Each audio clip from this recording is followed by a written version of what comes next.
राधे राधे दोस्तों, जय श्री कृष्णा। आज हम श्रीमद् भागवत गीता के दूसरे अध्याय के 39वें श्लोक का आनंद लेते हैं। राधे राधे। ऐसा ते विहिता सांख्ये बुद्धियोग्रे तवीमां शृणु बुद्ध्या युक्तो याया पार्थ कर्म बंधम प्रहस्यसि। हिंदी में अनुवाद करेंगे। यहाँ मैंने वैश्लेषिक अध्ययन सांख्य द्वारा इस ज्ञान का वर्णन किया है। अब निष्काम भाव से कर्म करना बता रहा हूँ, उसे सुनो।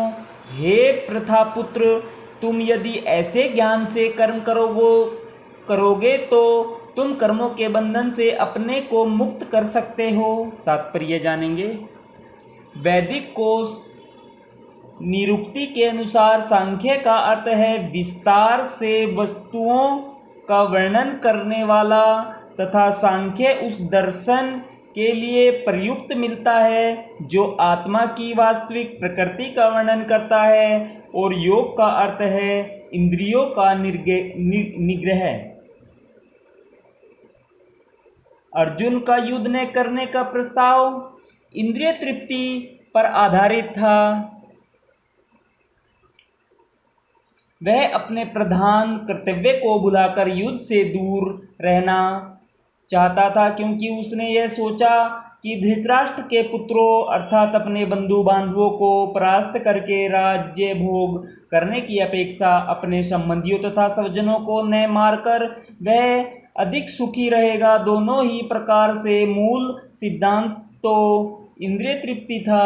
उन्हें जीतने से प्राप्त होने वाला सुख तथा स्वजनों को जीवित देखने का सुख, ये दोनों इंद्रिय तृप्ति के धरातल पर एक हैं, क्योंकि इससे बुद्धि तथा कर्तव्य दोनों का अंत हो जाता है। अतः कृष्ण ने अर्जुन को बताना चाहा कि अपने पितामह के शरीर का वध करके उन्हें आत्मा को नहीं मारेगा, उनके आत्मा को नहीं मारेगा। उन्होंने यह बताया कि उनके सहित सारे जीव शाश्वत प्राणी हैं। वे भूतकाल में प्राणी थे, वर्तमान में भी प्राणी रूप में हैं और भविष्य में भी प्राणी बने रहेंगे, क्योंकि हम सब शाश्वत आत्मा हैं। हम विभिन्न प्रकार से केवल अपना शारीरिक परिधान वस्त्र बदलते रहते हैं, और इस भौतिक वस्त्र के बंधन से मुक्ति के बाद भी हमारी पृथक सत्ता बनी रहती है। भगवान कृष्ण द्वारा आत्मा तथा शरीर का अत्यंत विशद वैश्लेषिक अध्ययन प्रस्तुत किया गया है, और निरुक्तिक कोश की शब्दावली में इस विशद अध्ययन को यहाँ सांख्य कहा गया है। इस सांख्य का नास्तिक कपिल के सांख्य दर्शन से कोई सरोकार नहीं है। इस नास्तिक कपिल के सांख्य दर्शन से बहुत पहले भगवान कृष्ण के अवतार भगवान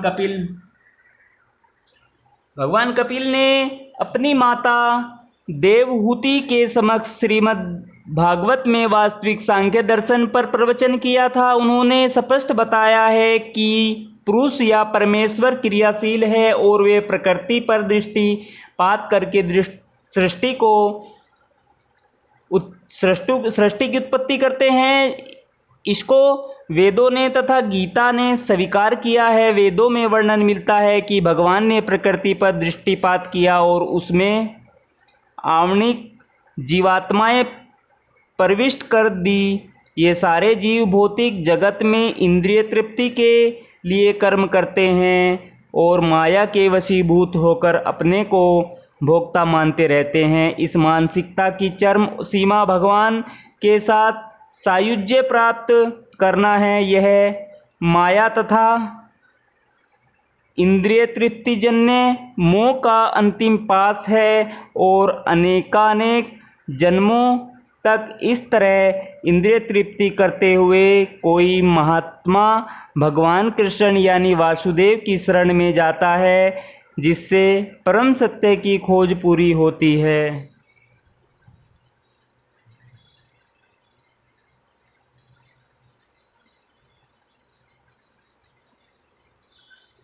अर्जुन ने कृष्ण की शरण ग्रहण करके पहले ही उन्हें गुरु रूप में स्वीकार कर लिया है। शिष्य सतेहम साधि माम तमाम प्रपत्रम। फलस्वरूप कृष्ण अब उसे बुद्धि योग या कर्मयोग की कार्य विधि बताएंगे जो कृष्ण की इंद्रिय तृप्ति के लिए किया गया भक्ति योग है। यह बुद्धि योग अध्याय 10 के 10वें श्लोक में वर्णित है, जिसमें इसे उन भगवान के साथ प्रत्यक्ष संपर्क बताया गया है जो सबके हृदय में परमात्मा रूप में विद्यमान है, किंतु ऐसा संपर्क भक्ति के बिना संभव नहीं है। अतः जो भगवान की भक्ति या दिव्य प्रेम भक्ति में या कृष्ण भावनामृत में स्थित होता है, वही भगवान की विशिष्ट कृपा से बुद्धि योग की यह अवस्था प्राप्त कर पाता है। अतः भगवान कहते हैं कि जो लोग दिव्य प्रेमवश भक्ति में निरंतर लगे रहते हैं, उन्हें ही भक्ति का विशुद्ध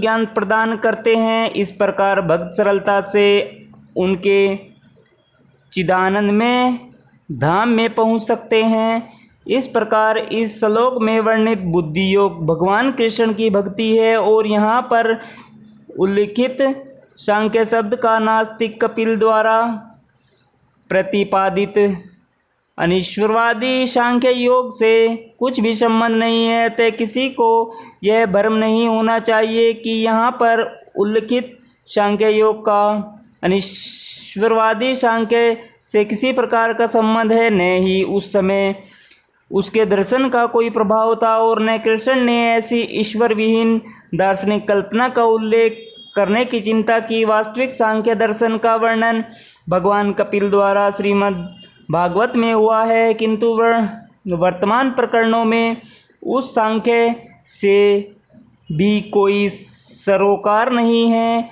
यहाँ सांख्य का अर्थ है शरीर और आत्मा का वैश्लेषिक अध्ययन। भगवान कृष्ण ने आत्मा का वैश्लेषिक वर्णन अर्जुन को बुद्धि योग या कर्मयोग तक लाने के लिए किया। अतः भगवान कृष्ण का सांख्य तथा भागवत में भगवान कपिल द्वारा वर्णित सांख्य एक ही है। ये दोनों भक्ति योग हैं। अतः भगवान कृष्ण ने कहा,